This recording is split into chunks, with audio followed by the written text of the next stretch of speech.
One of the biggest global challenges we're currently facing is how we meet energy demands in a sustainable way. We must reduce our consumption of the Earth's fossil fuel reserves if we're to avoid the worst impacts of climate change. The town mill in Lyme Regis, with its flour mill and hydroelectric power generator, is a great example of how returning to old ways can go towards reducing a region's ecological footprint. This mill has been here since 1340, milling, but in 1936 was when hydrogeneration was first brought to the mill. So from 1936 to 1946, this mill generates electricity. But in 1947, with the creation of the national grid, all that plant was ripped out, so it no longer became a generating station, and it got progressively more derelict until the mill started to get restored again in 2000. At about 2005, a number of us got interested again, saying, well, we used to generate electricity, how about can we do it again? So in 2005, we carried out a feasibility study to see if it was worthwhile generating electricity using the River Lyme as it had been in 1936 to 1946. We actually switched on the generating plant on March the 1st in 2007.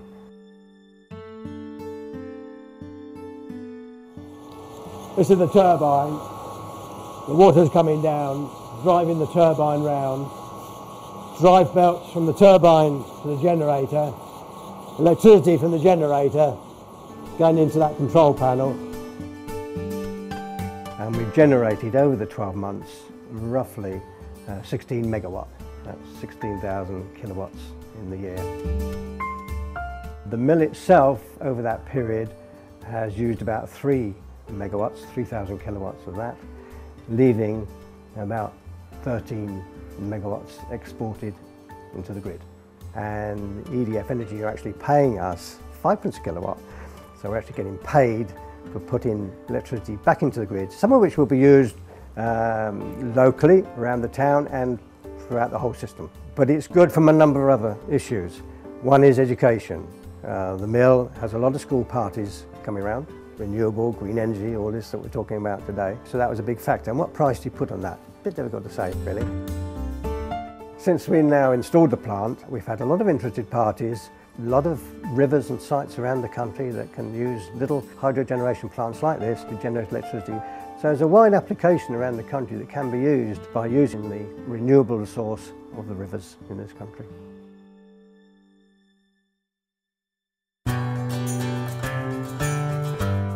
There may well be a lot of lovely old buildings in West Dorset, but they don't come cheap.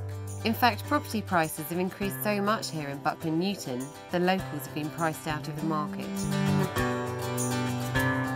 A community land trust was formed in response to the problem and found that sustainable housing was the most affordable. We bought the site a week ago, and this is it.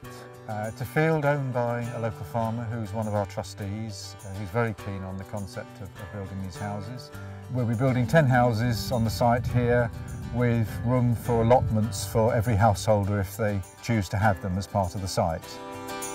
Property prices in the village are extremely high, and it's a struggle for people to buy houses if on a limited income. And for that reason, the community decided that it was a good idea to find a way of construct these houses to help people remain in the village and keep it a lively community.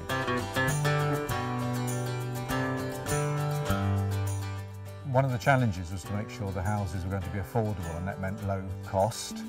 And very quickly we realised that an innovative design using sustainable materials, recyclable materials essentially, was going to be the answer, both to providing comfortable homes that were easy to heat and at a very low price. The houses are designed by Arco2, an architectural practice in Bodmin, constructed of timber frame with straw and wool insulation, and that means at the end of their life that they could be completely recycled.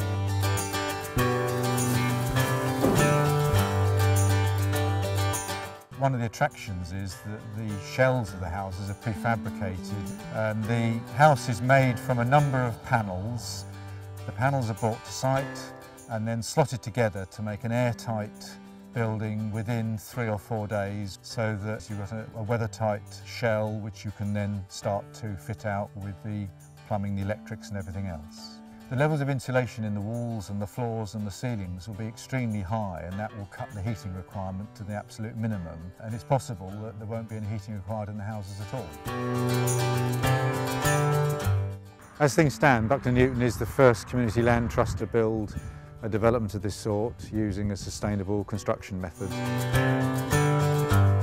Part of the plan is that we can explain what we've done to other villages and demonstrate that it is possible for a local community to build a sustainable set of houses like this to provide accommodation for people who want to live in the village.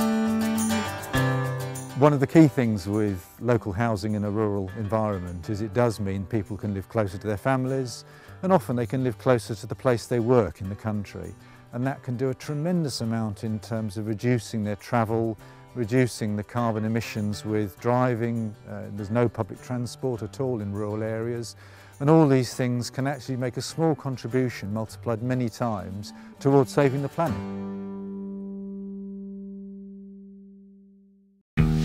Log on to www.uk.org.uk/calculator to learn more about ecological debt and find out your own ecological footprint. You can also join thousands of other people who have found tips on the best way to reduce your impact on the world.